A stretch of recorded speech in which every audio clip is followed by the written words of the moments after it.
Ya Nabi salam alaika ya Rasul salam alaika ya Habib salam alaika salawatullah alaika.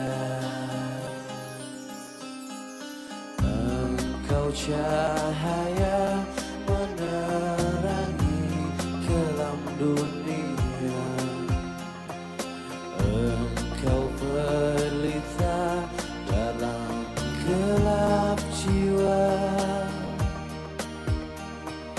engkau kekasih yang didamba setiap wajah, engkau Muhammad ya Rasulullah. Assalamualaikum warahmatullahi wabarakatuh. Alhamdulillah, wassalatu wassalamu ala rasulillah wa ala alihi wa sahbihi wa mawalah. Allahumma salli ala sayyidina wa maulana Muhammadin wa ala alihi wa sahbihi ajma'in. Amma ba'du, qala Allah ta'ala fi kitabihil karim, a'udzu billahi minasy syaithanir rajim. Bismillahirrahmanirrahim. Ma kana Muhammadun aba ahadim min rijalikum walakin Rasulullah wa khataman nabiyyin wa kana Allahu bikulli syai'in alima. Ya ayyuhalladzina amanu dzkurullaha dzikran katsira wasabbihuhu bukratan wa asila. Qala Rasulullah sallallahu alaihi wasallam, man kharaja min baitihi fi talabil ilmi fahuwa fi sabilillahi hatta yarji. Baginda Rasul bersabda, siapa keluar dari rumahnya untuk mendapatkan ilmu, orang itu adalah orang yang berjihad fi sabilillah sampai dia kembali ke rumahnya. Mudah-mudahan kita semua mendapatkan pahala jihad siang hari ini. Amin. Shadaqallahul azim wa shadaqa rasuluhun nabiyul karim. Wa nahnu ala dzalika minasyahidin wa syakidin walhamdulillahi rabbil alamin. Bapak dan Ibu sekalian, keluarga besar Pasaraya yang dimuliakan Allah SWT, kita bersyukur bisa kumpul di Masjid Al-Latif ini, sama-sama memperdalam pengetahuan kita tentang agama.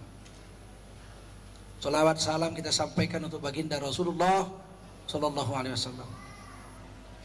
Bisa kita mulai, Bu? Ya, kita perhatikan benar-benar, ini ceramah sebentar saja pendek, tapi harus sungguh-sungguh, sebab agama ini satu hal yang berbahaya kalau salah sangka. Nanti saya bilang tapai boleh dimakan karena sambil ngobrol-ngobrol salah dengar, jadi tupai boleh dimakan. Jadi Tengku Zulkarnain sesat menghalalkan tupai. Dan saya bilang tapai, jadi salah dengar tupai, bahaya itu. Tadi saya sarapan pagi makan ketan sekepal, salah dengar patut gendut. Sarapan ketan sekapal, direpot.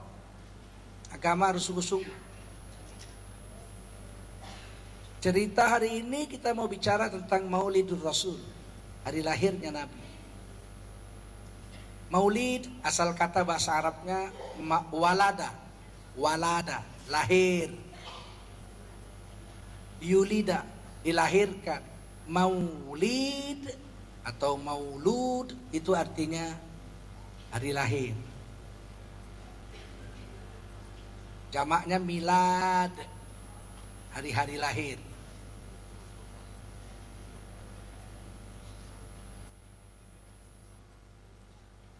Allah SWT berkuasa memilih sesuatu yang istimewa dari makhluk-makhluk. Itu hak Allah itu. Inna Allah astafa safayan min makhluqihi.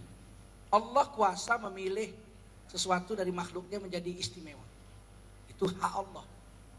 Dari sekian miliar manusia Allah pilih 124.000 nabi dan rasul. Ibu-ibu selalu dengar nabi itu jumlahnya berapa? 25, yaitu ngaji waktu SD. Waktu SD nabi 25. Sebetulnya nabi bukan 25. Nabi dan rasul itu semuanya ada 124.000 orang. Berapa? 124.000. Menurut hadis Ibnu Hibban yang sahih. Menurut hadis Bukhari dari 124.000 itu 315-nya Rasul.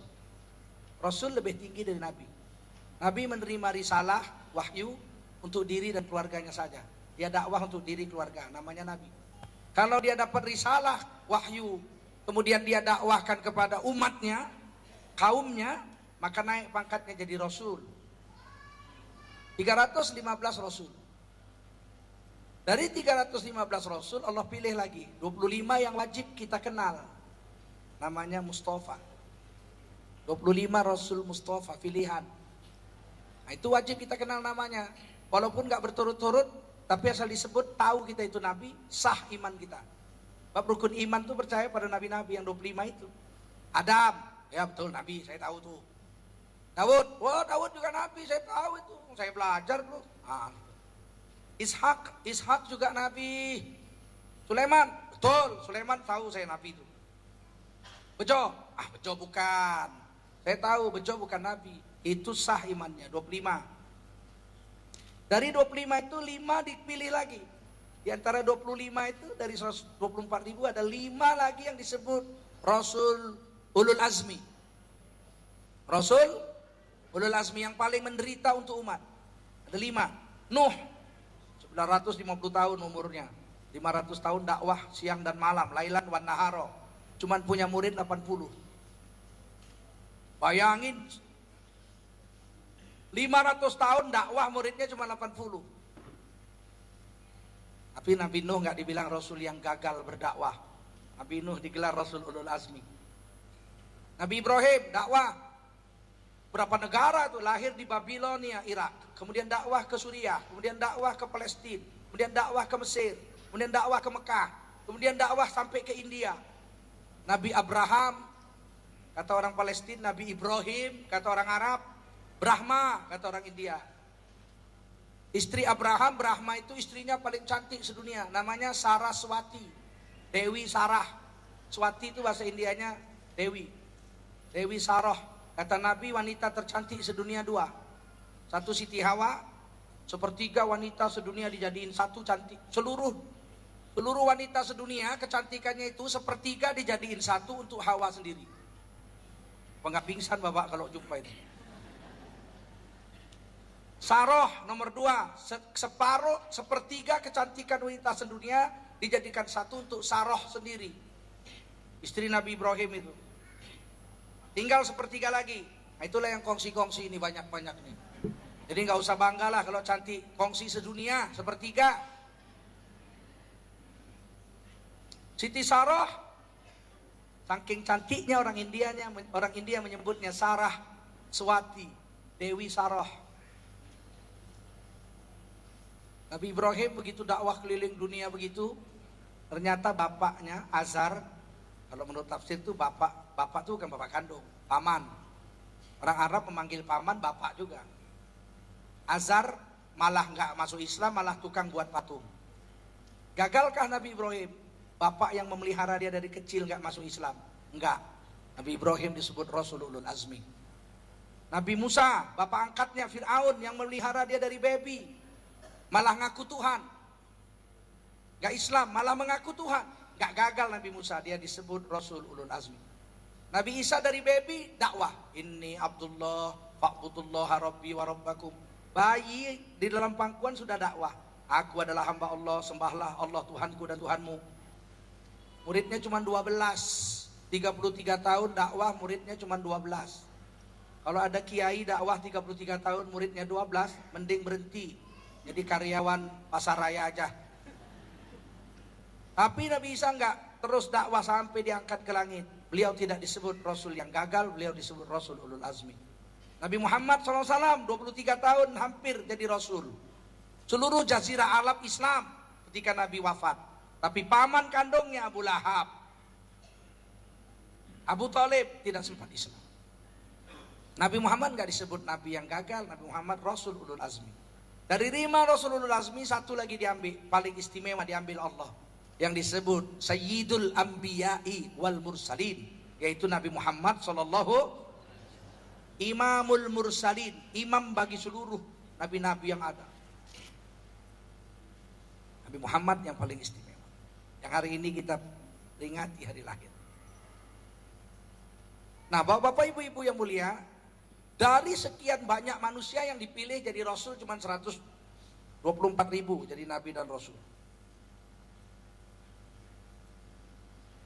Sementara bulan, Allah berhak memilih dari 12 bulan itu ada 4 bulan haram. Rajab, Dzulqa'dah, Dzulhijjah dan Muharram. Itu 4 bulan agung. Allah pilih itu. Terserah Allah. Dari malam-malam yang hebat itu yang Allah pilih paling unggul malam Lailatul Qadar. Allah kuasa memilih pilihannya. Begitu juga Rasul. Rasul punya hak untuk memilih yang terbaik menurut Rasul. Kalau menurut Rasul baik, maka Allah mengatakan baik. Nabi itu lahir di Mekah, dekat Ka'bah rumah Nabi. Tapi kemudian Nabi hijrah ke Madinah. Tahun kemudian kota Mekah dikuasai Nabi. Semua orang Mekah masuk Islam. Bahkan istri Abu Sufyan, Hindun yang makan jantung Sayyidina Hamzah waktu perang Uhud, masuk Islam. Tapi kemudian Nabi mengatakan, saya tidak tinggal di Mekah, saya akan kembali ke Madinah. Orang Madinah sudah nangis. Ini Nabi sudah menguasai Mekah, pasti balik ke Mekah lagi. Orang rumah Nabi ada di Mekah kok. Apalagi kuburan istri Nabi tercinta Khadijah ada di Mekah. Ada Ka'bah lagi di Mekah, ada air Zam-Zam. Tapi nyatanya Nabi mengatakan, hai kaum Ansor, saya ikut kamu. Dulu saya menderita, kamu yang nolong. Sekarang saya sudah menang, saya tetap akan setia bersama kamu. Maka Nabi memilih kuburannya di kota Madinah. Madinah jadi mulia dengan ada kubur Rasul. Bohong orang yang mengatakan Madinah hebat bukan gara-gara kuburan, gara-gara masjid Nabi. Bohong. Kalau kuburan Nabi di Ciawi, kira-kira mana lebih ramai orang? Ke Ciawi atau ke Madinah? Ya, jadi jangan bohong lah. Kadang-kadang orang Islam ini mau bohong demi ambisi, paham dia mau bohong. Tidak ada jemaah haji yang akan mau ke Madinah kalau nggak ada kubur Nabi di Madinah. Sebab jemaah haji nggak ada urusannya dengan Madinah. Wukuf di Mekah, mabit di Mekah, mikotnya pun bukan di Madinah. Ngapain ke Madinah jemaah haji? Selesai tawaf wada pulang aja udah. Tapi tidak ada, percayalah, tidak ada jemaah haji umroh selesai tawaf wada pulang. Mesti mereka akan pergi dulu ke Madinah. Nabi kuasa memilih, akhirnya negeri Madinah jadi terkenal seluruh dunia. Salah satu yang Nabi pilih adalah hari. Nabi kuasa memilih dari banyak hari, ada hari istimewa. Yang pertama hari istimewa itu Nabi pilih adalah hari Senin. Ternyata Nabi itu setiap hari Senin puasa. Gak pernah makan, gak pernah minum, Senin puasa, Senin puasa, Senin puasa. Sehingga sahabat heran. Maka sahabat bertanya, ini hadis Sahih Muslim. Su'ilan Nabi an saumil isnin. Itu bunyi hadisnya. Nabi SAW ditanya oleh umatnya, kenapa setiap hari Senin puasa? Enggak pernah enggak puasa, asal Senin puasa. Faqala Rasulullah SAW, Nabi menjawab, dzalika yaumun wulidtu fihi.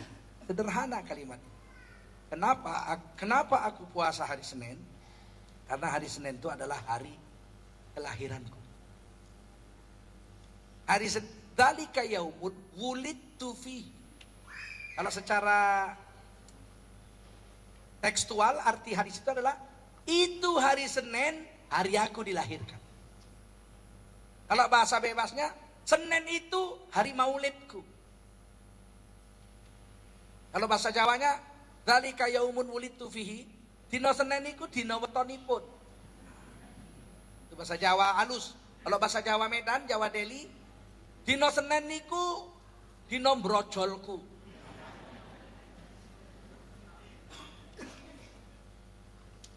Kalau bahasa Inggrisnya, Monday is my birthday. Jelaskan bahasanya. Senin itu istimewa, aku puasa setiap Senin seumur hidup.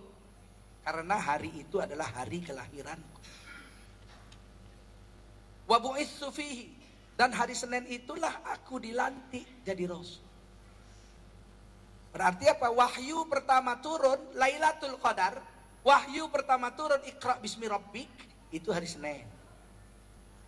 Ini hadis sahih Muslim. Dari hadis ini ternyata itu hari Senin dipilih Nabi menjadi hari istimewa, special day bahasa Inggrisnya, karena dua perkara. Pertama, Nabi dilahirkan hari Senin, Maulid Nabi. Yang kedua, nuzul Quran itu hari Senin. Jadi kalau ada orang mengatakan gak ada dalilnya memperingati Maulid, gak ada dalilnya memperingati nuzul Quran, ngaji lagi, ngaji. Lihat hadis ini jelas. Hari istimewa itu hari Senin. Karena aku lahir hari Senin, Maulid Nabi, dan hari nuzul Quran itu hari Senin. Di dalam hadis sahih Muslim yang lain, Nabi menyatakan amal ibadah hamba-hamba Allah dilaporkan ke langit, dimasukkan ke PO Box amal itu pada hari Senin dan Kamis. Sehingga aku mau pada hari Senin Kamis itu aku dalam keadaan puasa. Ketika laporan amal, aku dicatat sedang berpuasa. Jadi puasa Senin Kamis. Jadi hari istimewa itu Senin itu 3 sebab. Pertama lahir Nabi, kedua nuzul Quran, ketiga hari dilaporkannya amal. Maka Nabi puasa hari Senin, termasuk Kamis. Kamis istimewanya cuma 1. Hari Kamis, hari dilaporkannya amal. Tapi Senin 3.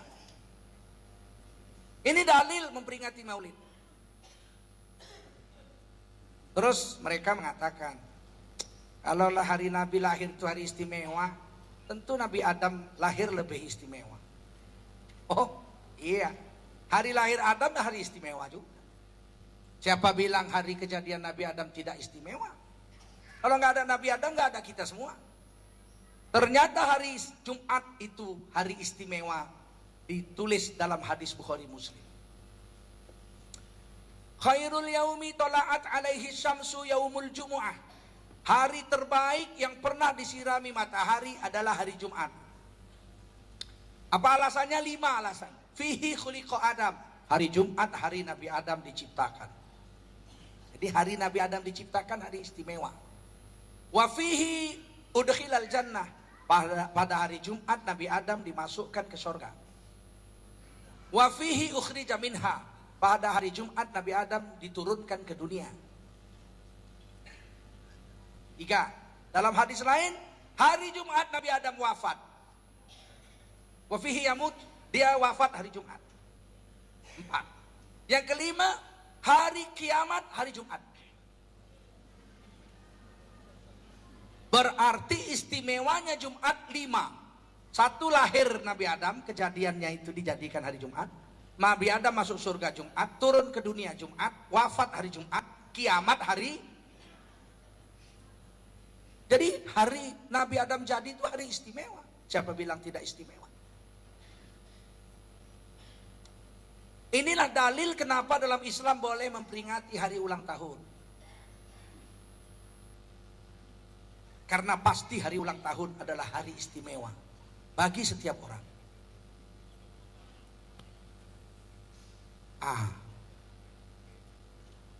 Biasanya orang kalau lahirnya Jumat, wafatnya Jumat. Kalau lahirnya Senin, Nabi Muhammad lahirnya hari Senin, wafatnya hari Senin. Kalau Nabi Muhammad istimewa, lahir dan wafatnya itu tanggal dan bulannya harinya sama. Senin 12 Rabiul Awal tahun kaca. Wafatnya Senin 12 Rabiul Awal 63 tahun kemudian. Jadi Nabi istimewa sekali. Kalau memang umumnya begitu, hari Jumat lahir mati Jumat, lahir Senin mati Senin. Jadi kalau yang lahir Kamis, besok siap-siap.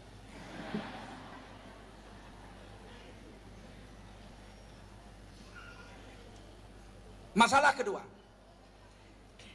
pernahkah Allah mengucapkan selamat hari kelahiran? Kan sering kita bilang gitu ya, happy birthday to you, selamat hari lahir. Saya pun begitu sama istri saya. Tanggal 8 Februari kemarin istri saya ulang tahun. Saya katakan, my darling, happy birthday my darling. Wah dia pun senang. I love you baby. Ya senang sekali.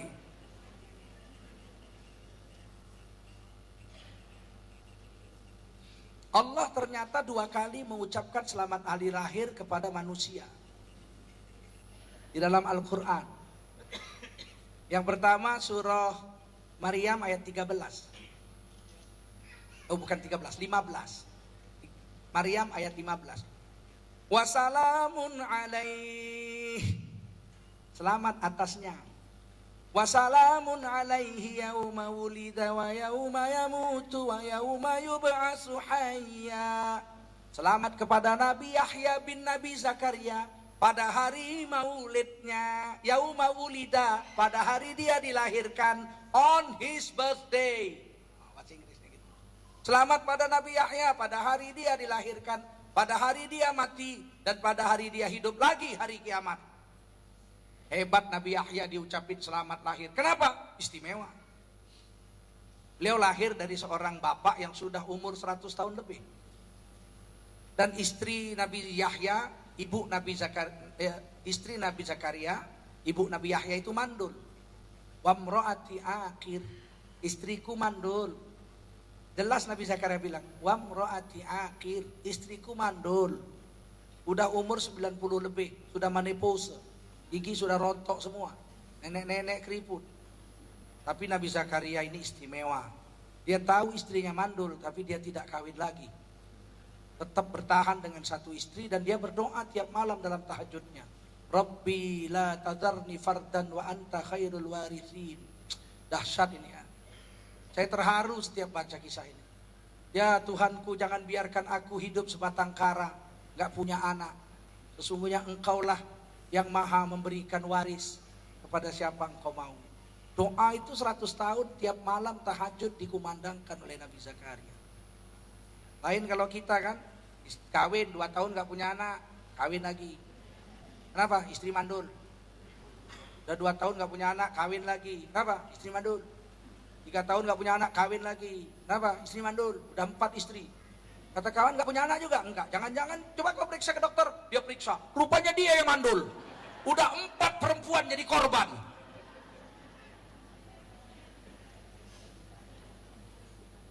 Nabi Zakaria doa 100 tahun lebih. Sampai satu hari turun malaikat. Surah Ali Imran ayat 29. Fanadathul malaikah wa huwa qaimun yusalli fil mihrab annallaha yubashshiruka bi Yahya. Pada saat itu tiba-tiba malaikat Jibril turun memanggil Nabi Zakaria. Ketika itu Nabi Zakaria sedang sholat di mihrabnya. Hai Zakaria, sesungguhnya Allah akan memberikan kamu seorang anak, namanya Yahya. Anaknya belum ada, namanya sudah muncul. Istrinya belum hamil, namanya sudah ada.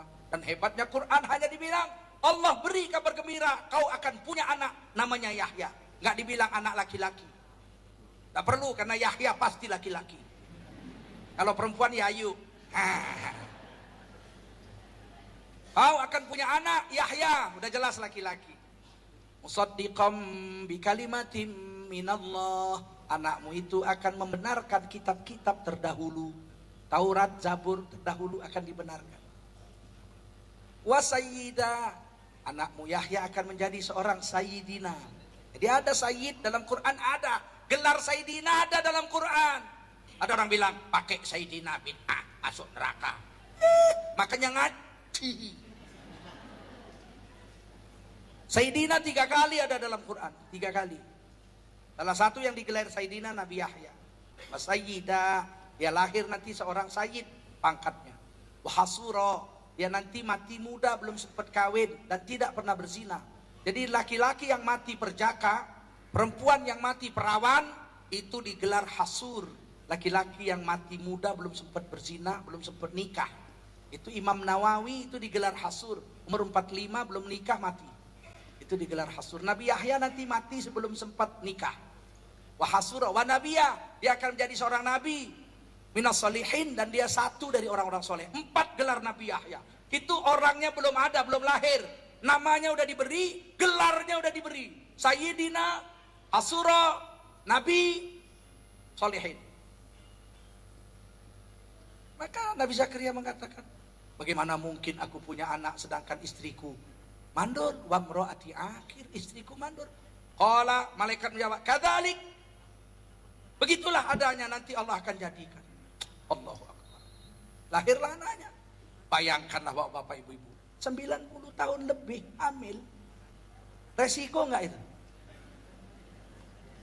Saya yang enggak habis pikir umur 90 tahun hamil, bagaimana melahirkannya? Apa bisa ngeden itu nenek-nenek? Nah, dokter bilang ngeden, Nek. Bagaimana gitu ngeden yang kuat?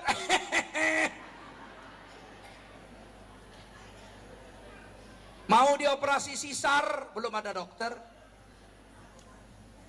Coba betapa resiko besar ini laki-laki akan lahir. Tapi rupanya kuasa Allah. Nabi Yahya lahir tanpa ngeden. Istri Nabi Zakaria sedang zikir-zikir, tiba-tiba anaknya keluar aja, jerot, metu gue ya. Langsung Allah katakan, wassalamun alaihi yauma wulida. Selamat pada Nabi Yahya pada hari dia dilahirkan, pada hari maulidnya, on his birthday, dino wetonipun. Saya heran kalau ada orang bilang nggak ada dalil tentang mengucapkan selamat lahir, nggak ada dalil tentang maulid. Saya bingung benar. Seluruh negara sedunia mengatakan maulid itu boleh dibuat. Hanya ada satu negara yang anti maulid. Masa ulama sedunia bodoh semua nggak punya dalil?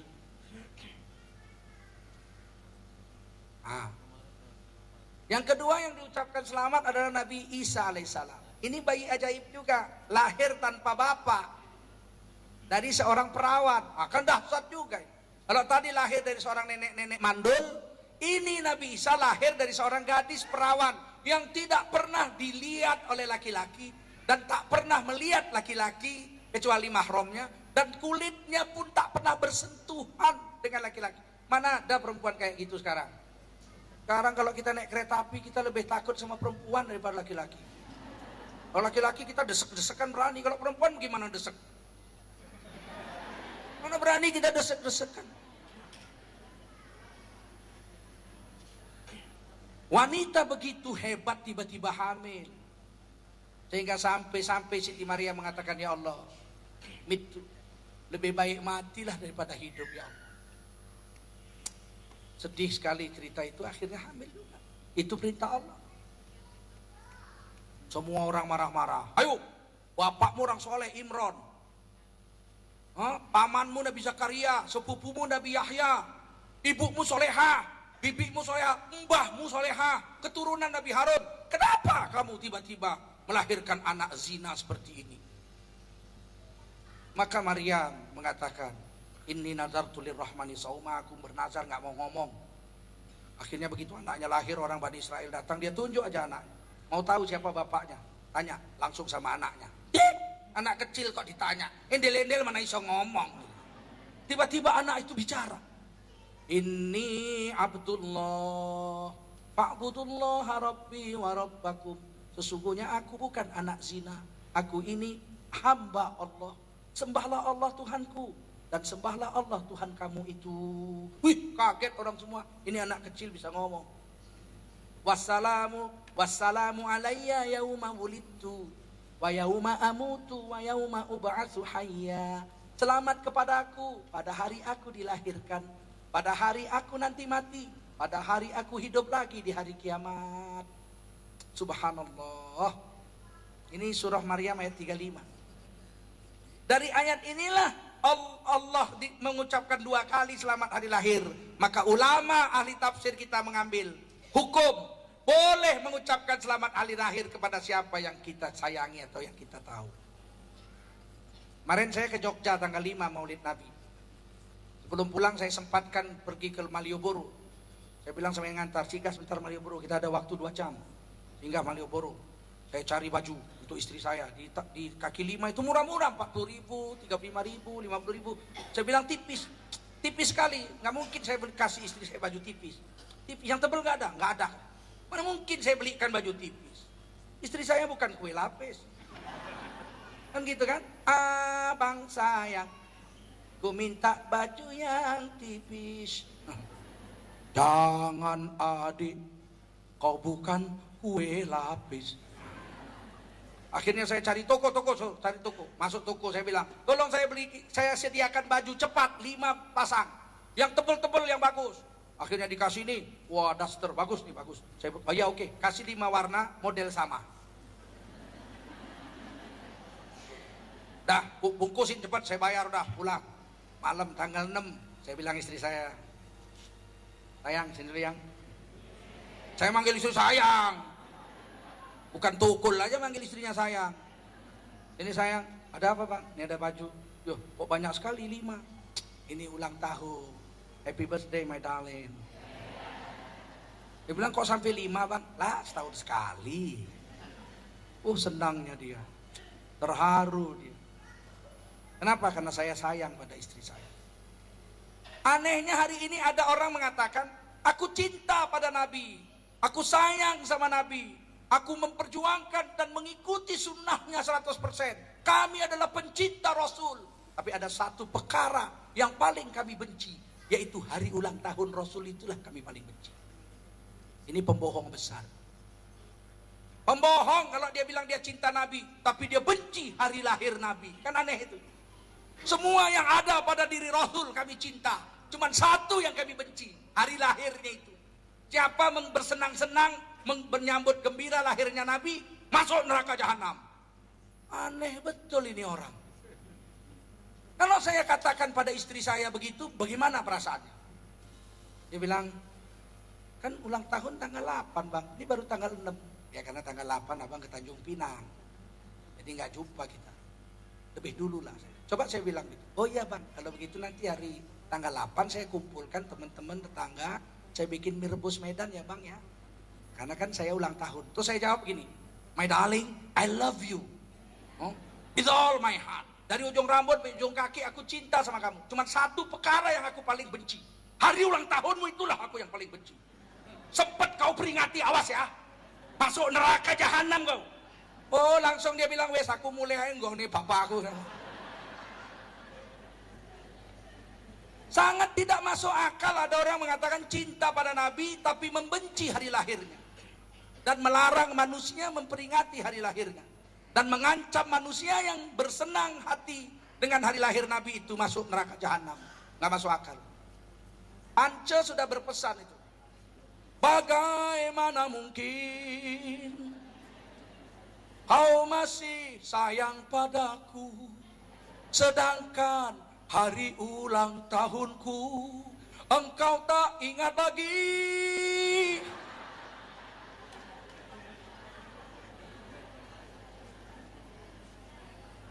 Tidak mungkin. Maka saya heran, gak habis pikir.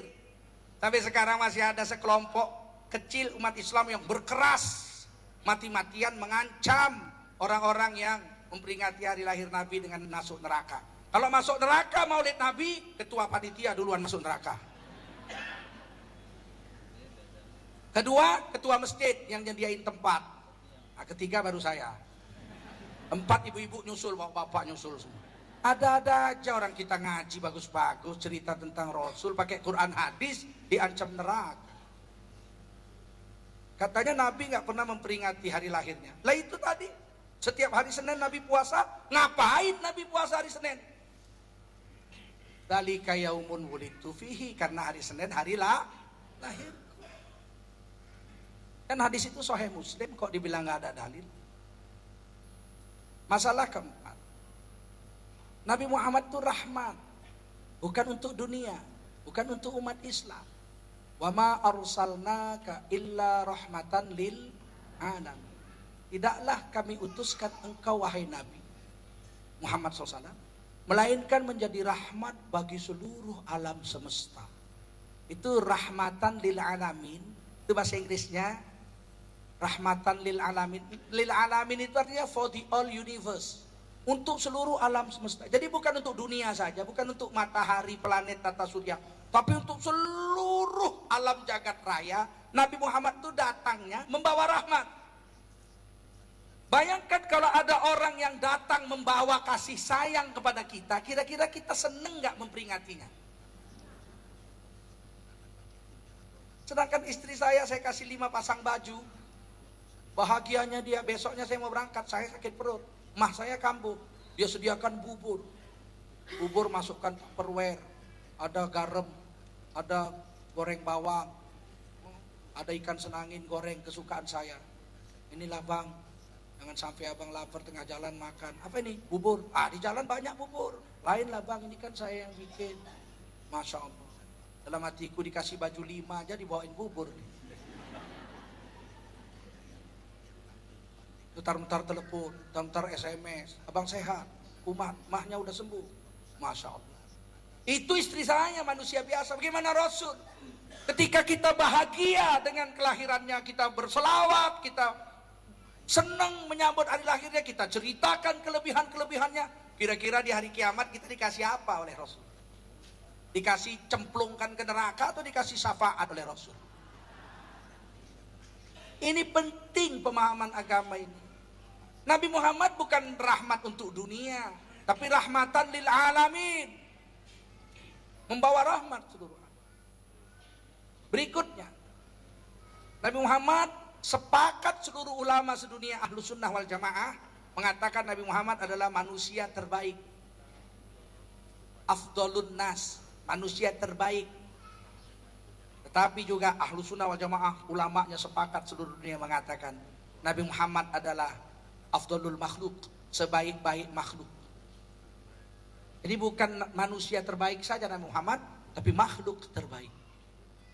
Hanya 2 ustadz ulama yang tidak sepakat, satu Utsaimin, satu Albani. Mereka berdua menuliskan dalam bukunya Nabi Muhammad manusia terbaik, tapi bukan makhluk terbaik. Aneh sendiri ini 2 orang. Seluruh ulama sedunia bilang Nabi Muhammad manusia terbaik, makhluk terbaik. Yang 2 orang ini bilang manusia terbaik iya, tapi makhluk terbaik tidak. Katanya tidak ada dalil yang mengatakan Nabi Muhammad makhluk terbaik. Lagi-lagi saya bingung, kok nggak ada makhluk, kok nggak ada dalil. Pertama dalil tadi, wama arsalnaka illa rahmatan lil. Nabi Muhammad itu rahmat bagi seluruh alam, berarti seluruh alam ini baru dapat rahmat setelah nabimu. Karena nabimu, kenapa dia dibilang tidak sebaik-baik makhluk? Manusia ini Pak, lebih baik dari malaikat, pasti. Lebih baik dari jin, pasti. Lebih baik dari binatang, pasti. Manusia itu afdol dari seluruh makhluk. Buktinya Nabi Adam lebih baik dari malaikat. Malaikat diperintah Allah sujud kepada Nabi Adam, betul? Fasjudu li Adam. Hei malaikat semua sujudlah kamu pada Nabi Adam. Fasajadu, semua malaikat sujud kepada Nabi Adam. Illa iblis, kecuali aba wastakbar wa kana minal kafirin. Congkak dan sombong iblis menolak sujud. Jadilah iblis orang yang kafir. Allah perintahkan makhluknya yang paling hebat, malaikat, sujud sama Nabi Adam. Laqad karramna bani Adam, kata Quran. Nabi Adam itu manusia telah dikeramatkan, dimuliakan oleh Allah. Sujudlah malaikat. Kata ahli tafsir, Qurtubi salah satunya, sujudnya malaikat kepada Nabi Adam, sujud lit ta'zim, sujud menghormat, bukan sujud lit ta'abbud, bukan sujud menyembah. Kalau sujud menyembah musyrik, nggak mungkin malaikat mensyirikkan Allah, dan nggak mungkin Allah menyuruh malaikatnya musyrik. Tentu sujudnya hormat. Maka kalau hormat boleh, walau sujud. Maka Wali Songo sudah 600 tahun lebih membiarkan orang Jawa sujud ke kaki bapak ibunya sungkem. Sungkem cium kaki itu sujud apa enggak? Mana bisa cium kaki enggak sujud? Jadi Pak sikilnya tak cium. Tapi enggak sujud, mana bisa? Kalau cium kaki pasti Kenapa dibiarkan oleh Wali Songo? Karena tidak haram.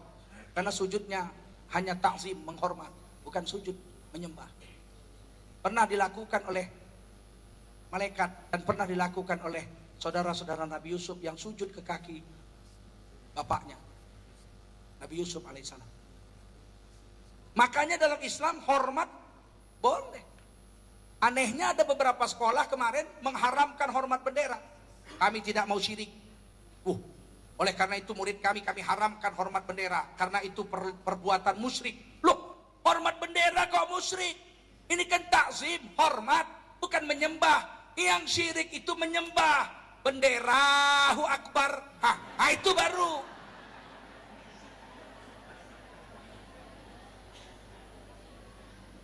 Kalau cuman hormat, apa salahnya hormat? Sahabat pun menghormati bendera. Bendera perang Nabi dipegang oleh Mus'ab bin Umair. Waktu perang Uhud dibacok tangannya putus. Jatuh bendera itu, tangkap tangan kiri. Tidak rela dia bendera Rasul jatuh ke tanah. Datang musuh, dipancung lagi ke tangannya, putus. Sebatas siku. Dipeluk tuh bendera dengan sikunya yang masih berdarah-darah. Ditaruh ke dadanya. Datang musuh lagi, dipancung pinggangnya, putus dua. Jatuh bendera ke tanah, disamber oleh sahabat yang lain. Musyrik, gara-gara bendera mati. Jadi kadang-kadang orang, makanya begini ya, orang mengaji Quran hadis nggak pakai guru, ngaji langsung Quran hadis tapi nggak ada gurunya, dijamin 100% sesat. Sedangkan Nabi Muhammad aja berguru, Jibril gurunya. Betul? Kenapa pula kita ngambil Quran hadis nggak pakai guru? Apa nggak sesat? Nah, manusia lebih afdol dari malaikat. Baik dari segi bentuk, baik dari segi fisik, baik dari segi akhlak, hati, kemuliaan. Malaikat itu bekerja untuk manusia, memberi rezeki, berkhidmat untuk manusia, mendoakan manusia. Jika kita sholat 2 rakaat tahiyatul masjid, kemudian kita duduk berzikir di masjid, turunlah malaikat khusus mendoakan orang yang sedang duduk berzikir di masjid itu. Allahumma sholli alaihi, Allahumma arhamhu, Allahumma arhamhu, Allahumma sholli alaihi. Ya Allah, sayangi orang ini, beri rahmat dan beri orang ini berkat. Dia akan terus berdoa itu malaikat selama orang itu belum berhadas. Jadi malaikat kerja untuk kita, nyarikan rezeki, mendoakan kita, menjaga kita. Kalau kita orang soleh kemana-mana pergi, tatanazzalu alaihimul malaikah, malaikat turun menjaga orang-orang soleh. Malaikat kerja untuk kita. Malaikat Jibril kerja mengantarkan wahyu kepada nabi-nabi, kerja untuk manusia. Maka manusia lebih afdol dari malaikat. Dari segi fisik, laknal insana fi ahsani taqwim. Allah telah jadikan manusia dalam bentuk paling sempurna, ahsan, in the best form. Walaupun malaikat Jibril besar, punya sayap 600, satu sayapnya dibuka, tertutup matahari dari barat sampai ke timur. Manusia tidak punya sayap, tapi saya lama berpikir, andai saya punya sayap, saya bisa terbang kemana-mana, tapi nggak bagus. Kenapa? Saya nggak bisa cebok. Betul? Ibu mau punya tangan atau punya sayap? Punya tangan. Nah, cerdas itu. Hanya ada satu orang di Indonesia ini yang mau memilih punya sayap. Rintu Harahap. Seandainya aku punya sayap, terbanglah aku. Ku cari dunia yang baru. Untuk apa ku di sini? Kalau saya nggak mau. Seandainya aku punya sayap, susahlah aku, karena aku nggak bisa cebok.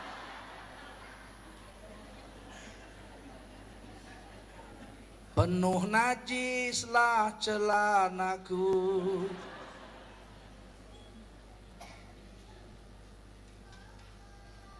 Begitu hebat itu Nabi Adam, itu manusia. Bagaimana Nabi Muhammad?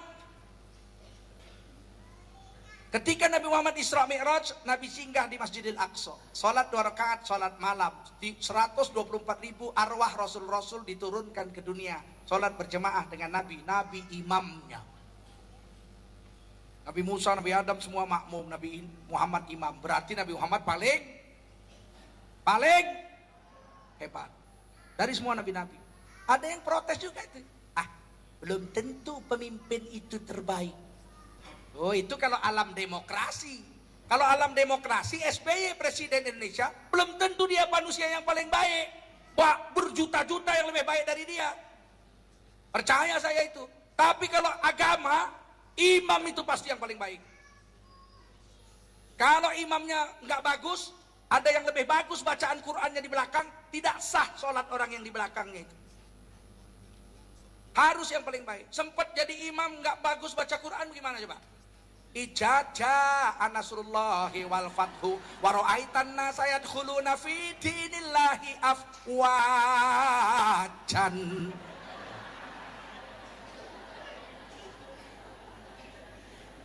Bingung lah yang di belakang. Besok priok nih, bro. Ini hari wajan, besok priok. Tentulah imam harus yang Nabi Muhammad yang terbaik. Kalau ada yang lebih baik hari itu, pasti yang terbaik itu yang jadi imam. Bukti yang lain, Nabi Muhammad lebih afdol dari seluruh makhluk. Ketika Nabi Muhammad Isra Mi'raj sampai di Sidratil Muntaha, buraq yang dinaiki Nabi pulang ke surga Ma'wa. Walaqad ra'ahu nazlatan ukhra 'inda Sidratil Muntaha 'indaha jannatul ma'wa. Sungguh Nabi telah melihat rupa malaikat Jibril dalam bentuk aslinya 2 kali. Sekali ketika di Gua Hira, pulang dari Gua Hira. Yang sekali lagi ketika di Sidratil Muntaha, malaikat Jibril membentuk bentuk aslinya. Kepalanya di langit ke-7, kakinya di bumi yang paling bawah. Tapi malaikat Jibril bisa dilihat oleh Nabi dari kepala sampai kaki, lengkap. Berarti Nabi Muhammad sama kuat dengan Jibril hari itu. Kemudian Jibril bilang, ya Muhammad Rasulullah, sampai sini saja saya nggak bisa mengawani. Karena kalau saya lewat dari batas Sidratil Muntaha, saya akan musnah. Hancur lebur tanpa bekas. Pamitlah malaikat Jibril. Izinkan aku pergi. Maka Nabi Muhammad Mi'raj sendirian. Melewati Sidratil Muntaha, masuk ke Rof-Rof, terus lagi sampai ke Mustawa. Tubuh Nabi tidak hancur. Ini membuktikan Nabi Muhammad lebih afdol dari malaikat Jibril sekali. Ada yang mengatakan begini, cicit-cicitnya murid Albani lah. Mereka mau bela-bela kesalahan gurunya dengan mengatakan ada satu hadis Bukhari hadis Bukhari. Nabi Muhammad itu pernah satu hari datang orang Yahudi. Rupanya orang Yahudi ini bertengkar sama orang Islam. Kata orang Yahudi, Nabi Musa paling hebat. Manusia paling hebat itu Musa. Kata sahabat, bukan, yang paling hebat manusia, makhluk yang paling hebat itu Nabi Muhammad. Kata Yahudi, enggak, Musa. Nabi Muhammad, enggak, ting, ditumbuknya hidungnya. Muncratlah, patah hidungnya. Kata dia ke Nabi, ya Rasul, hidungku patah. Ih, kenapa kata Rasul? Dipukul sahabatmu. Kenapa dipukul? Panggil sahabat itu, kenapa kau pukul? Habis dibilangnya kalah Nabi Muhammad sama Nabi Musa, umbatlah hidungnya. Kata Nabi, jangan begitu. Jangan kau banding-bandingkan aku dengan Musa. Karena nggak tahu aku siapa lebih baik antara aku dengan Musa. Nanti di hari kiamat ketika aku dibangkitkan dari hari kiamat, akulah yang pertama dibangkitkan. Tapi begitu aku berdiri di kaki aras, kulihat Nabi Musa sudah bersandar di kaki aras. Aku tidak tahu siapa lebih dulu hidup, aku atau dia. Ini bahasa tawadhu, nggak ngerti.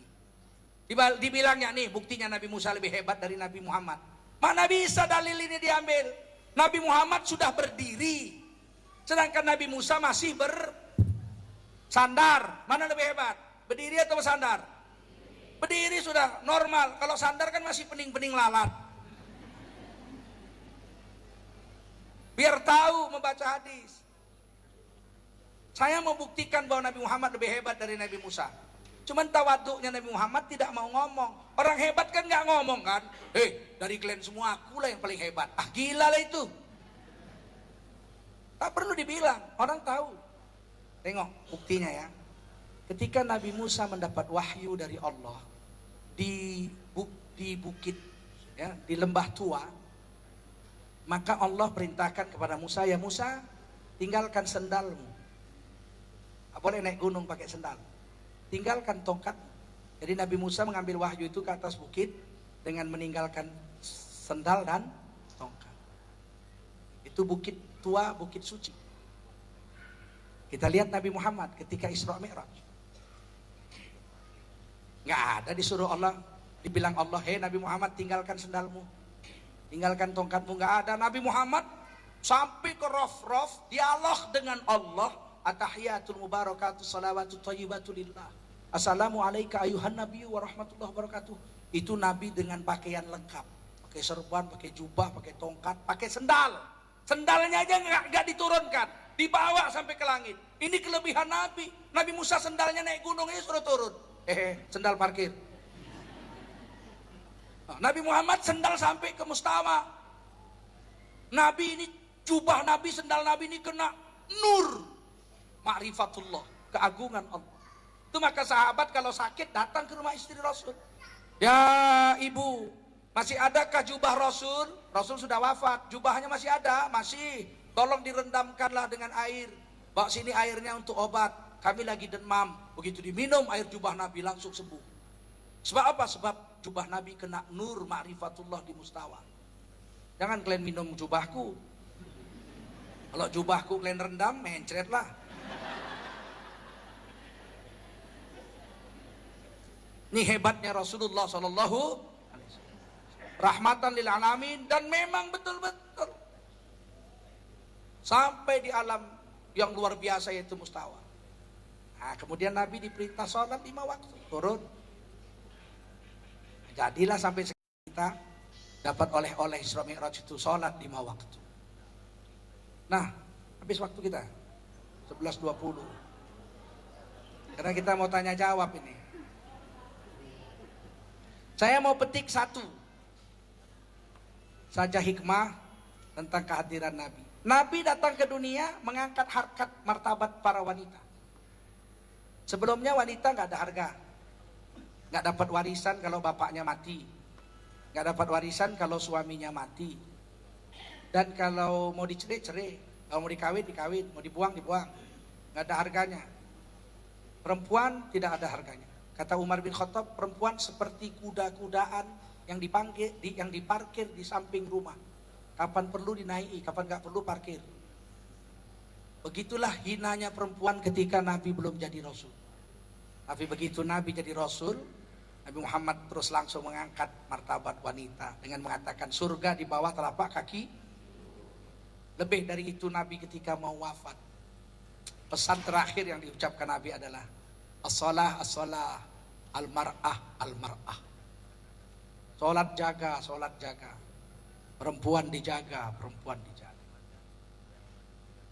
Sama penting antara menjaga sholat dan menjaga perempuan. Kenapa? Karena Nabi pernah bersabda, as-salatu imaduddin, wa man tarokaha faqad aqamaddin, wa man aqamaha faqad aqamaddin, wa man tarokaha faqad hadamaddin. Sholat itu tiang agama. Siapa mendirikan sholat, dia telah menegakkan agama. Siapa meninggalkan sholat, dia telah mengambrukkan agamanya. Perempuan sama mirip. Al-mar'ah imadul bilad. Idza saluhatil bilad, wa idza fasadatil bilad.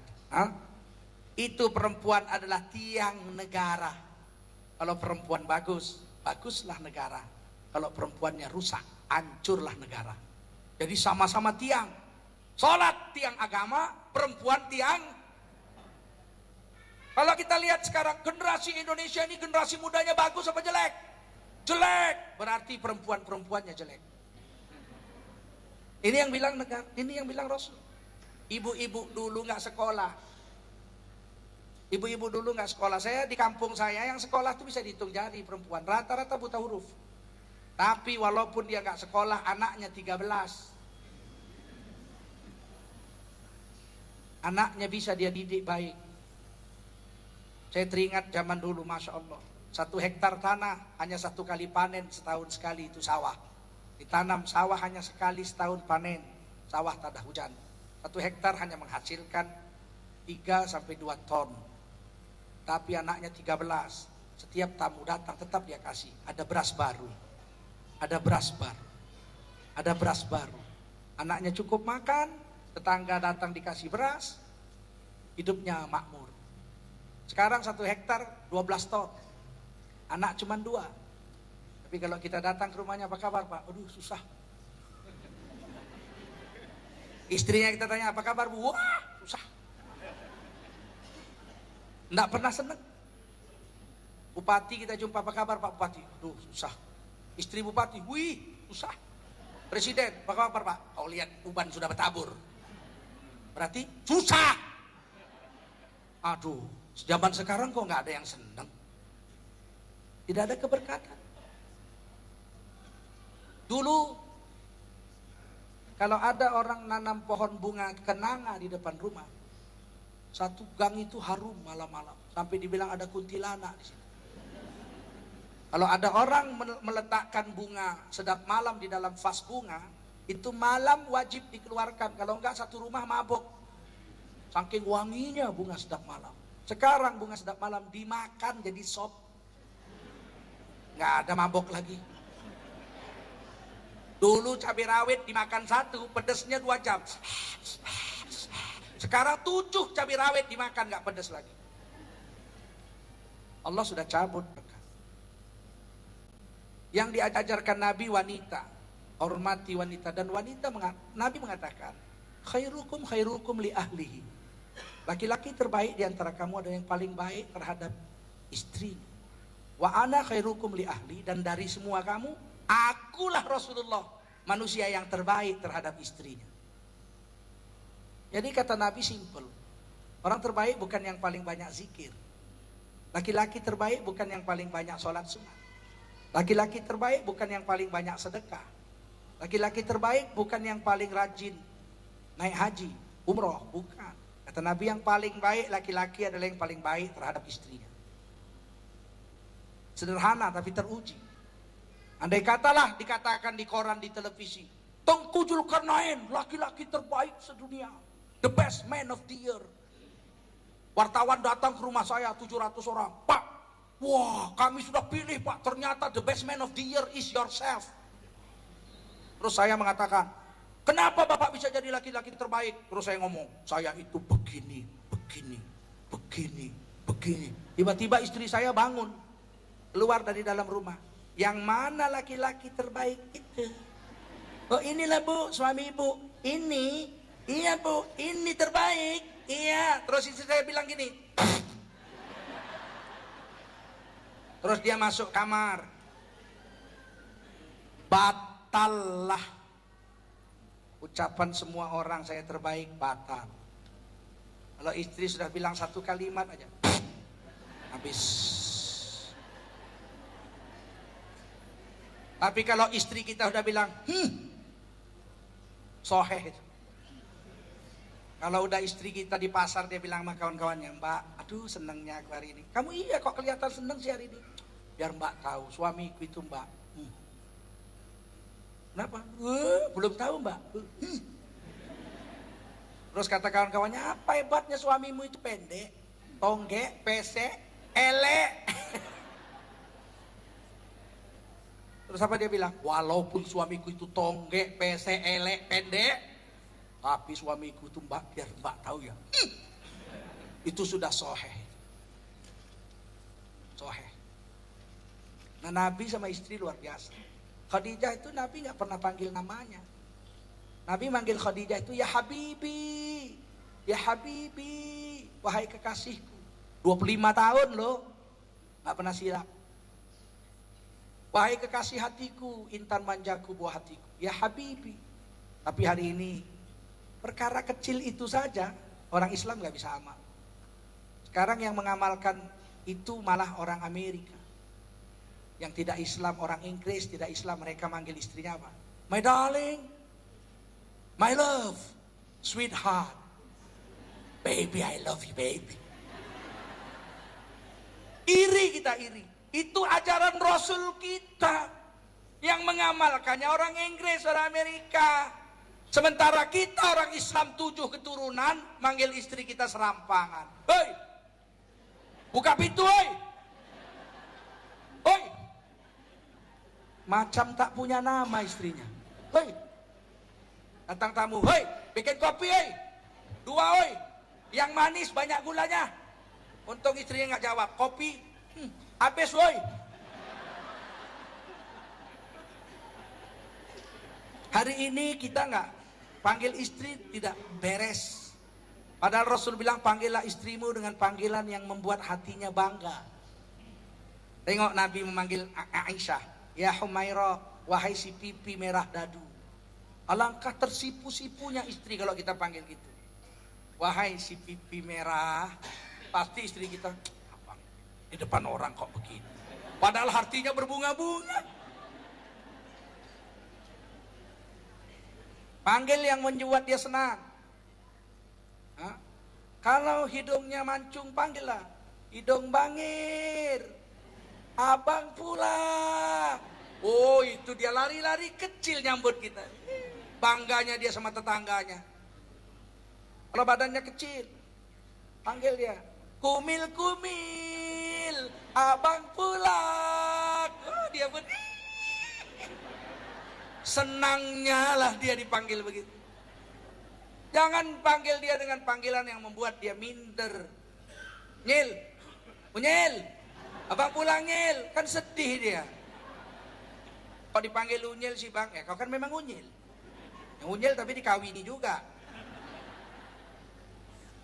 Kan enak panggil istri seperti itu. Sayangi istri, pegang kepalanya. Oh, kalau suami pulang kerja dipegangnya kepala istrinya dengan rasa cinta, berguguranlah dosa tangan. Jika dipeluknya istrinya dengan rasa cinta, berguguranlah dosa tubuh. Kok bisa begitu? Karena kalau dipeluknya orang berdosalah dia. Maka dipeluknya istrinya berpahala. Memang itu hadis Rasul begitu. Jika dicampurinya istrinya, bercucuranlah keringatnya, dihitung tasbih di sisi Allah SWT. Kalau kita kasih makan istri kita 1400 kali lipat pahalanya. Pahalanya ya, bukan makannya. Kita pulang bawa beras, bawa nasi segenggam. Kok segenggam bang? Kali 1400.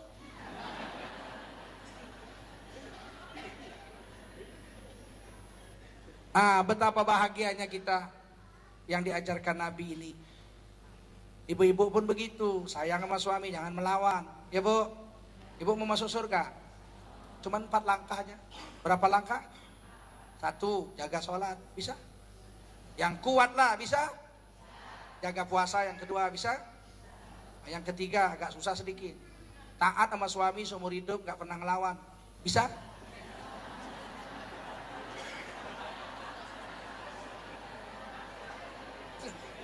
Kok ketawa, bisa? Bu,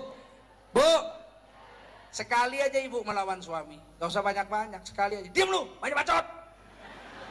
Dulu juga lu kawin cuman modal celana doang, celana kolor doang. Sekali aja ibu bikin begitu bu, 70 tahun pahala ibu dibatalkan Allah SWT. Rasain.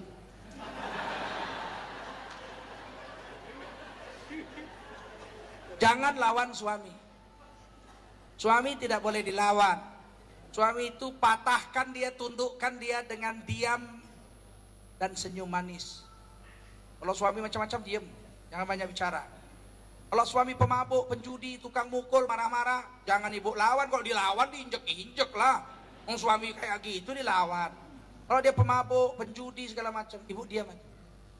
Begitu dia sampai rumah, dia mau tidur, ibu ambil wudu, gelar tikar sembahyang di dekat tempat tidurnya. Ibu sholat tahajud 2 rakaat, nangis-nangis. Allahu Akbar.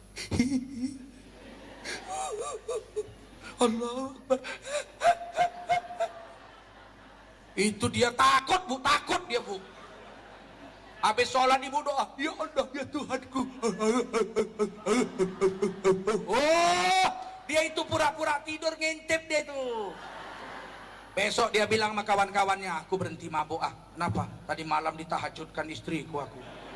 Kalau aku nggak tobat, game aku, game. Itu lebih dahsyat daripada ibu ngelawan. Ibu doakan, ibu zikir kalau baca sholat, kalau ibu masak, zikir, baca Quran. Insya Allah suaminya sebulan, 2 bulan, 3 bulan, 6 bulan baik. Ya, dengan zikir, jangan pergi ke dukun. Kalau ke dukun manjur juga sih, tapi ibu berdosa besar. Ada obat yang paling manjur membuat suami nggak berdaya. Apa itu? Mau tahu? Ini obat dari Sumatera Barat. Kalau ibu buang air besar, yang pertama keluar ambil. Kepalanya itu diambil. Ambil, jemur sampai kering, masukkan tempat bumbu. Kalau masak, taburkan sedikit. Insya Allah suami jadi bego. Itu namanya ciri barandang. Tapi ibu kekal dalam neraka selama-lamanya.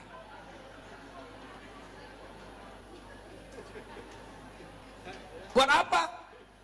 Suami bego, tapi masuk neraka buat apa? Lebih bagus banyak zikir, banyak baca Quran waktu masak. Nur Quran dan zikir ini akan mengubah hati anak dan suami kita menjadi orang yang soleh. Jadi nanti kalau kita bagus bu, kita jadi suami istri di dunia, menjadi suami istri di dalam surga Allah Subhanahu wa ta'ala. Sampai di sini, mari kita buka tanya jawab. Bapak Ibu dipersilakan ada yang tanya untuk ibu-ibu.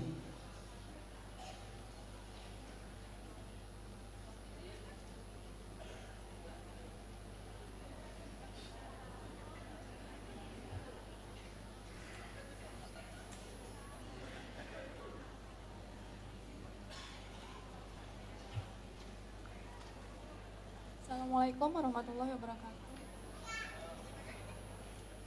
Ustaz, yang ingin saya tanyakan, dalam melaksanakan sunnah Rasul itu ada tingkatannya enggak, Ustaz? Sunnah Rasul. Contohnya misalkan dalam kita makan, minum. Gini, sunnah Rasul ini ada 4 hukumnya. Pertama, sunnah Rasul yang wajib. Jadi sunnah Rasul itu bukan sunat. Sunat lain, sunat dikerjakan berpahala, ditinggalkan tidak berdosa. Itu hukum fikih. Sunnah Rasul itu ada 3 jenis. Perbuatan Nabi semuanya sunnah. Perkataan Nabi semuanya sunnah. Perbuatan dan perkataan sahabat Nabi yang oleh Nabi dibiarkan saja itu sunnah. 3. Dari 3 sunnah, fi'liyah perbuatan, takririyah diamnya Nabi, qauliyah perkataan Nabi, itu dibagi 4 hukum. Pertama ada sunnah Nabi yang wajib, tidak boleh, tidak dibuat. Kalau ditinggalkan berdosa. Misalnya apa? 1, menutup aurat. Menutup aurat sunnah Nabi. Kapan Nabi telanjang? Tidak pernah Nabi pakai sempak jalan-jalan sore. Menutup aurat wajib. Kedua, sholat 5 waktu wajib. Nabi nggak pernah nggak sholat, biarpun sakit Nabi sholat. Puasa Ramadan sunnah Nabi wajib. Ya, memberi makan anak istri wajib. Sunnah Nabi itu. Memberi makan orang tua wajib. Dan itu sunnah Nabi. Yang kedua sunnah Nabi yang sunat hukumnya. Apa yang sunat itu? Pakai baju putih. Sunat, ini warna kesayangan Allah adalah putih. Kapankan mayat-mayatmu dengan warna? Pakai baju putih 24 jam dihitung ibadah. Menutup kepala bagi laki-laki ini sunnah. Sunat. Kalau perempuan menutup kepala hukumnya wajib. Nah, kalau laki-laki sunat. Ini sunnah Nabi yang sunat. Nabi nggak pernah kepalanya terbuka kecuali waktu ihram.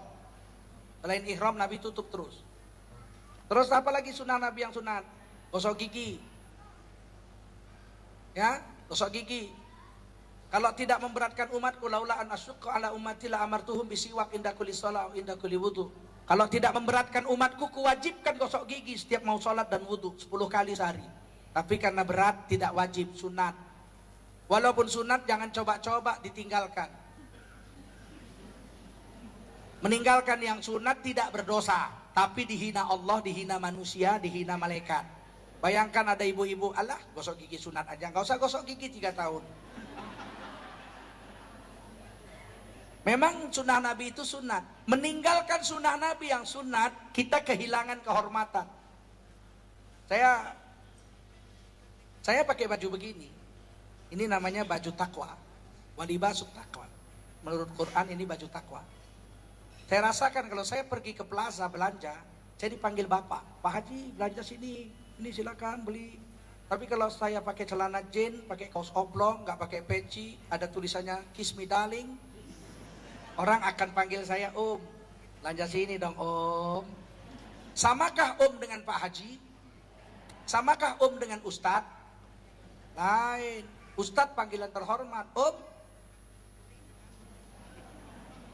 Itu panggilan tidak terhormat. Saya dipanggil marah sekali saya.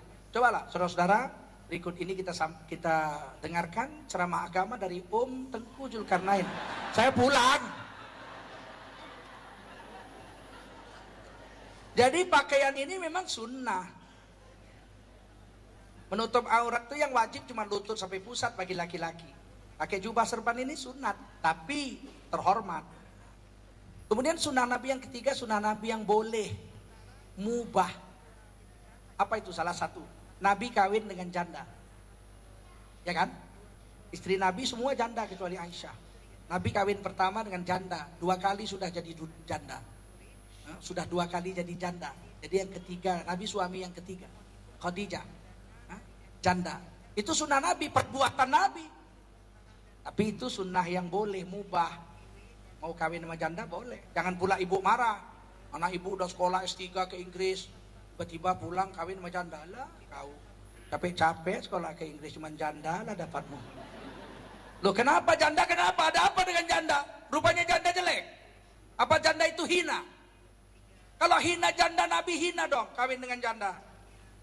Itu tidak hina janda, dan Nabi kawin dengan janda, itu sunnah Nabi. Tapi sunnah yang mubah. Yang sunatnya kata Nabi, nikahilah perawat. Kau dapat bersenang-senang dengannya. Dan mulutnya lebih harum. Perawan itu mulutnya lebih harum. Maksudnya apa? Dia nggak bisa banding-bandingin dengan laki lama. Nanti dikit-dikit, lakiku dulu nggak begini. Ya. Kalau perawan dia mulutnya harum, menyenangkan, dan dia bisa main-main dengan kamu kata Nabi. Gelitik-gelitikan bisa sama istri perawan. Kalau sama janda gelitik-gelitikan, alah kayak anak-anak aja katanya.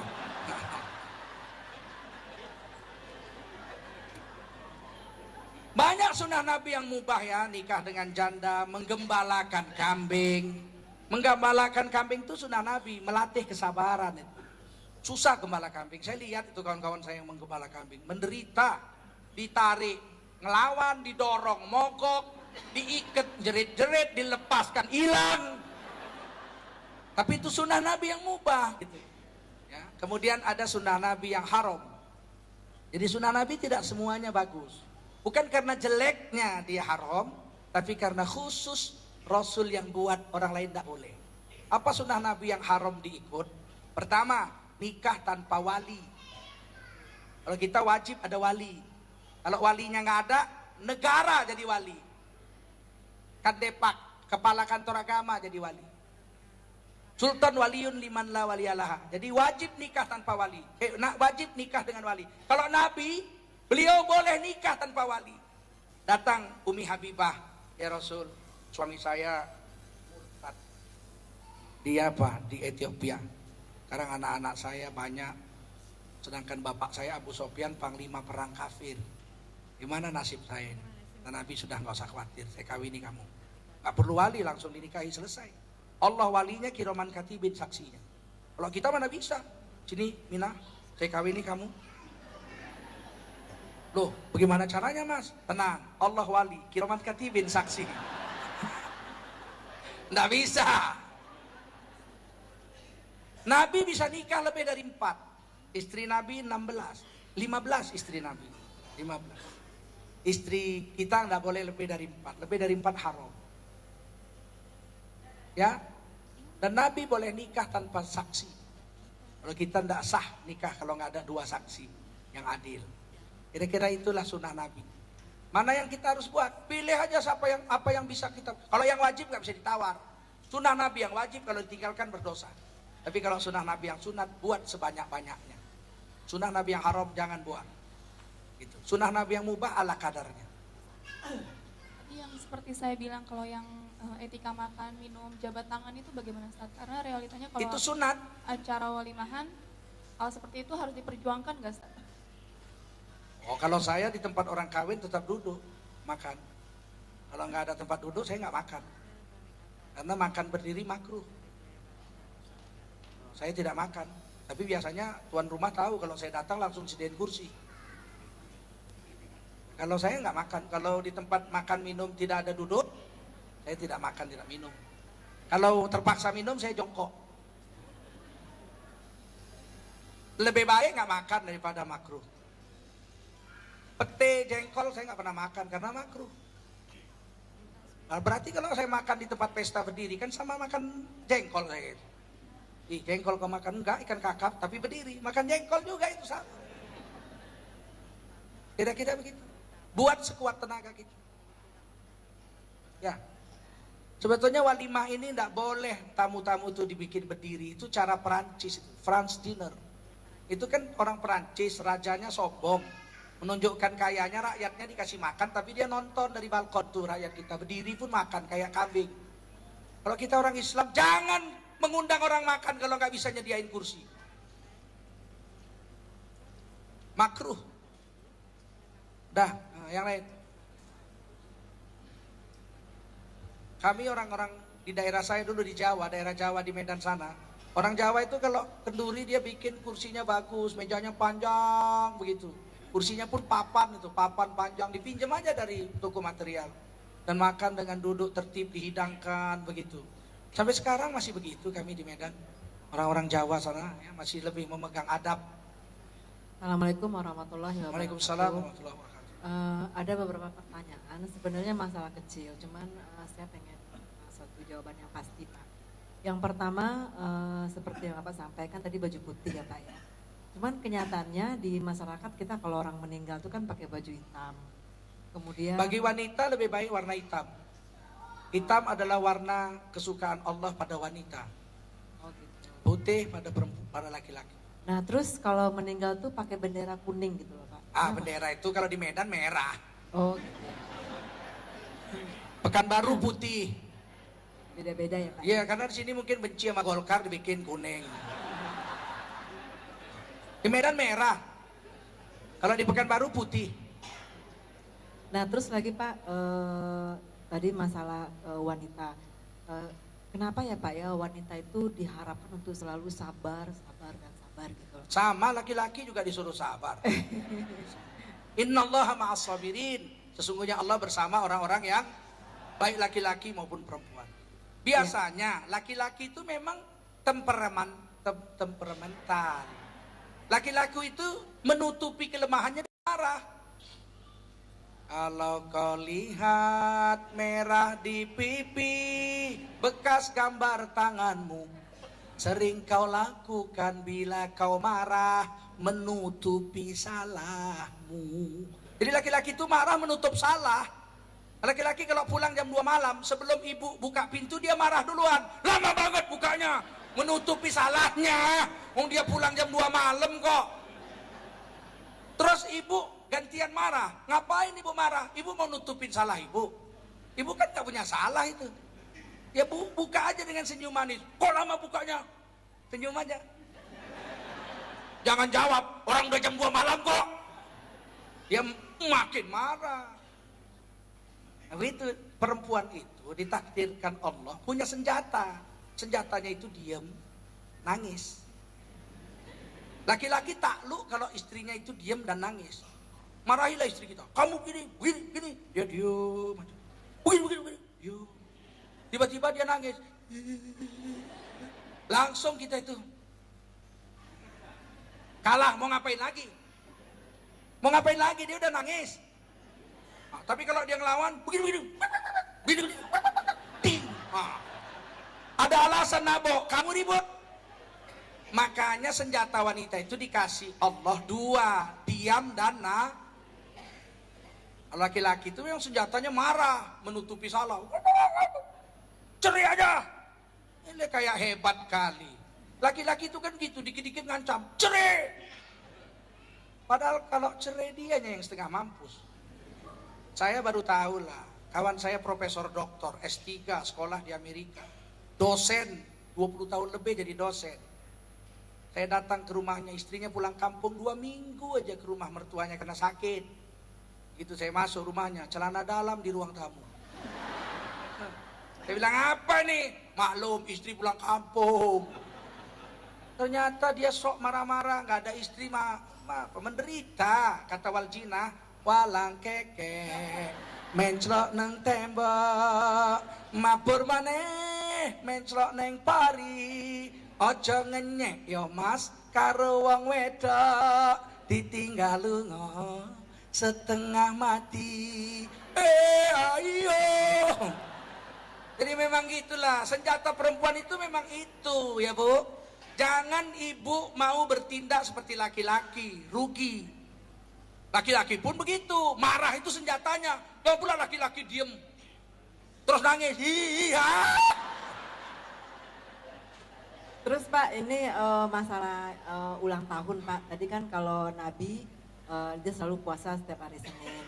Nah, apa kita nih manusia biasa juga dianjurkan untuk berpuasa di hari kelahiran kita Pak? Hah? Di hari kelahiran kita, dianjurkan atau gimana Pak? Oh iya. Itu aja Pak, makasih. Boleh, bersyukur kepada Allah yang paling tinggi adalah berpuasa. Apa saja, misalnya begini, tiba-tiba kita dapat warisan. Ternyata mbah kita di Belanda mati, nyari-nyari anaknya nggak ketemu. Giliran ketemu cucunya kita. Sekali dapat 200 miliar. Kan kaget, 200 miliar duit semua nggak campur daun. Terus kita bersyukur, syukurnya apa? Puasa. Itu syukur paling tinggi. Kalau syukur sedekah, ya syukur juga. Syukur pergi umroh, iya bagus. Tapi itu ada mengambil keuntungan. Sedekah, nama kita jadi populer. Umroh, selain nama populer kita lihat-lihat negeri orang. Ada juga keuntungan kita ambil dari bersyukur itu. Tapi kalau puasa, nggak ada keuntungan apa-apa. Nama nggak populer, hati kita nggak ada, makan apapun nggak menikmati, malah makanan minuman nggak kita makan. Jadi syukur tertinggi itu puasa. Jadi kalau kita syukur hari lahir kita puasa, boleh. Karena syukur tuh yang tertinggi puasa. Sedekah boleh. Kalau saya biasanya sedekah. Ada hari lahir sedekah. Karena puasa nggak kuat. Saya nggak kuat puasa, air ini haus. Satu hari bisa 4 liter saya minum. Kalau makan nggak ada masalah. Tapi minum. Nah, gitu. Yang lain habis ya. Kita masih ada satu acara lagi. Cepat sedikit, langsung aja. Jangan dipakai mukaddimah, langsung pertanyaan. Assalamualaikum warahmatullahi wabarakatuh. Waalaikumsalam. Di luar tema Pak Ustadz. Apa-apa? Saudara saya udah janda. Janda. Terus dia mau balik ke suaminya lagi. Tapi perempuannya mempasahkan laki-laki itu. Dia nikah dengan wali hakim. Saksi 2 orang. Tapi saudaranya dan wali yang di jauh itu tahu. Sekarang begini, tidak boleh wali hakim kalau ada wali nasab. Walinya jauh Pak Ustadz. Ya, jauh minta izin. Kalau ada izin tertulis dari wali nasabnya, bapaknya, abangnya gitu, baru boleh wali hakim. Kalau enggak boleh. Dan wali hakim itu enggak boleh sembarangan orang. Enggak boleh ustadz, kiai, enggak boleh. Wali hakim itu harus kepala Kementerian Agama. Tingkat kecamatan, tingkat kota, tingkat provinsi, menteri agama, presiden. Itu yang boleh jadi wali hakim. Selain itu enggak boleh. Tidak sah bapak-bapak pergi ke Indramayu terus nikah di sana, wali hakimnya kepala pesantren di sana, enggak sah.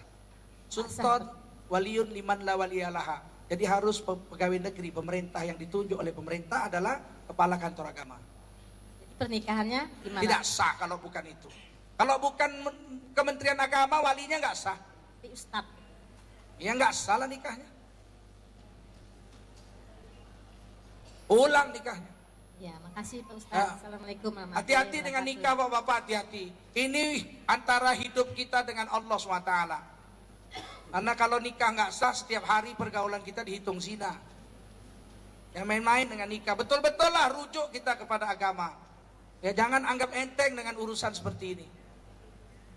Habis. Kalau ayah angkat? Mana bisa ayah angkat? Sedangkan ayah yang menyusui aja nggak boleh. Ya istrinya, maksudnya istrinya. Ayah rodoah nggak boleh. Walaupun ayah rodoah itu nggak batal wudhu ya. Artinya begini, kalau saya ngambil anak perempuan, terus anak perempuan itu disusukan oleh istri saya atau adik perempuan saya, maka anak perempuan itu sama saya jadi rodoah, tidak batal wudhu dengan saya sampai mati. Tapi saya tetap aja nggak bisa jadi wali. Tapi tidak batal wudhu, bisa saya pegang-pegang dia. Gitu ya, habis waktu, saya mohon maaf. Boleh nanti tanya di itu, info apa saya punya website engkuzulkarnain.net. ya, tengkuzulkarnain.net. Saya punya 140 tulisan, boleh dirujuk, boleh dibaca, boleh dikopi, boleh disebarkan pada kawan-kawan. tengkuzulkarnain.net. Subhanallah bihamdi, subhanakallahumma bihamdika, asyhadu an la ilaha illa anta, astaghfiruka wa atubu ilaik. Subhana rabbika rabbil izzati amma yasifun, salamun alal mursalin, alhamdulillahi rabbil alamin. Ibu-ibu, bapak-bapak, kita mohon infaknya untuk kesinambungan cara kita dan juga untuk dompet umat. Pada petugas dipersilakan. Salatullah salamullah ala toha rasulillah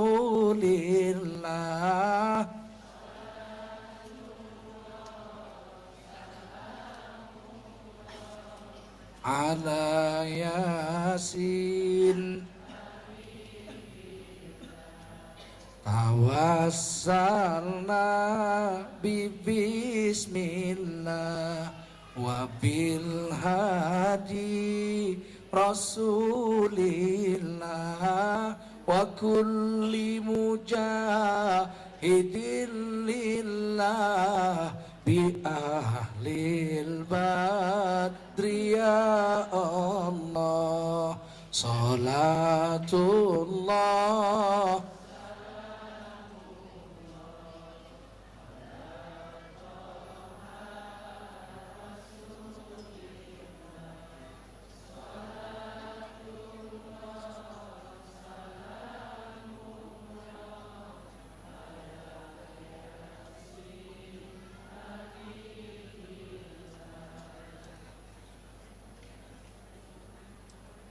awassalna bismillah wa bil hadi rasulillah wa kulli mujahidin lillah bi ahlil badri ya Allah. Salatullah salamullah ala toha rasulillah. Salatullah salamullah ala yasin habibillah. Salatullah salamullah ala yasin habibillah. Mari kita doa. A'udzubillahi minasyaitonir rajim. Bismillahirrahmanirrahim. Alhamdulillahi rabbil alamin. Wassalatu wassalamu ala asyrafil anbiya'i wal mursalin wa ala alihi wa sahbihi ajma'in. Wassalli wa sallim wa barik ala nabina Muhammadin fil awwalin wal akhirin. Allahumma ighfir lana dhunubana wa liwalidina warhamhum kama rabbawna shighara wa li jami'il muslimina wal muslimati wal mu'minina wal mu'minat al ahya'i minhum wal amwati bi rahmatika ya rabbal alamin. Rabbana la tu'akhirna in nasina aw akhtana. Rabbana wa la tahmil alaina isran kama hamaltahu ala alladhina min qablina. Rabbana wa la tuhammilna ma la taqata lana bih wa'fu anna waghfir lana warhamna anta maulana fansurna ala alqawmil kafirin. Ya hayyu ya qayyum irfa' darajatina minad dunya ilal akhirah wa na'udzubika min bala'id dunya wa min adzabil akhirah wa adkhilnal jannata ma'al abrar ya azizu ya ghaffaru ya rabbal alamin. Allahumma inna nas'aluka sihhatan wa afiyah wa salamatan wa barakah wa rahmatan wa hidayah wa nas'aluka rizqan wasi'an halalan thayyiban mubarakan fihi ya rabbal alamin. Allahumma ij'al jam'ana jam'an marhuma wa tafarruqana min ba'dihi tafarruqan ma'suma. Rabbana atina fid dunya hasanah wa fil akhirati hasanatan wa qina adzabannar. Wa sallallahu wasallam ala sayyidina wa maulana Muhammadin wa ala alihi wa sahbihi ajma'in. Subhana rabbika rabbil izzati amma yasifun wa salamun alal mursalin walhamdulillahi rabbil alamin. Makasih. Assalamualaikum warahmatullahi wabarakatuh.